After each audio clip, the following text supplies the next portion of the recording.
পরিবারের হাল ধরতে এক যুগ আগে পাড়ি জমায় ব্রুনাইতে, হাড় ভাঙা খাটুনিতে ধীরে ধীরে পাল্টায় পরিবারের জরাজীর্ণ চেহারা।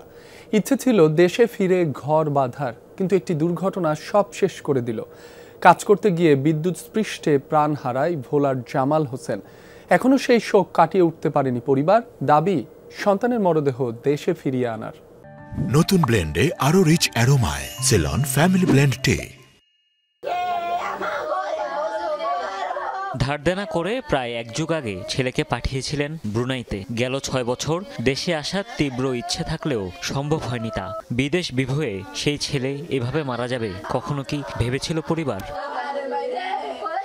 ভোলা সদরের জাঙ্গালিয়া গ্রামের কৃষক মোহাম্মদ হারিস নিজের কোনো জমি জিরাত ছিল না। দিন বদলের আশায় অনেক কষ্টে প্রায় 4.5 লাখ টাকা খরচ করে ছেলে জামালকে পাঠিয়েছিলেন ব্রুনাইতে। রুবাই এলাকায় ইলেকট্রিশিয়ানের কাজ করে ধীরে ধীরে বাবার সব দেনা শোধ করেছিলেন জামাল। দেন 2 বোনের বিয়ে, কমাস আগে 10% জমিও কেনেন তিনি। ইচ্ছে ছিল দেশে ফিরে নিজেও বিয়ে করার, কিন্তু সেই স্বপ্ন যে অধরাই রয়ে গেল।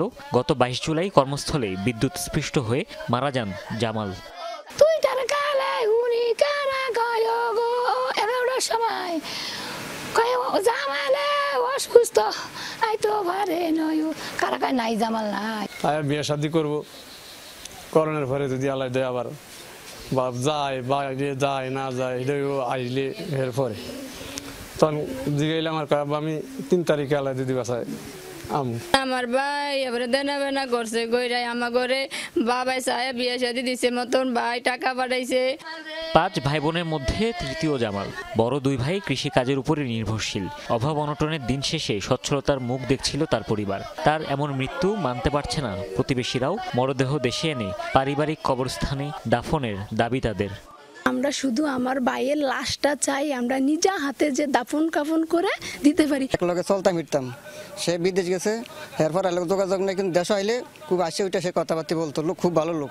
পরিবার আবেদন করলে দ্রুত জামালের মরদেহ দেশে আনার প্রক্রিয়া শুরুর আশ্বাস প্রবাসী কল্যাণ সেন্টারের।